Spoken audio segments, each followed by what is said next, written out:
Hi everyone, welcome to Touch to Click. In this video we'll explain how to recover apps after resetting Windows 10 and show you the simple ways to get your apps back after a system reset. Step 1.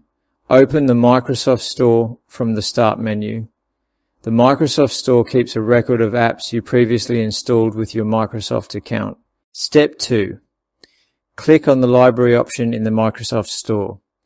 This section shows all apps linked to your account, even after a Windows reset. Step 3. Find the apps you want to restore and click Install next to each one. This will re-download and install the apps automatically on your system.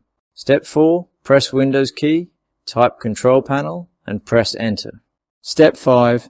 Click Restore and Backup option.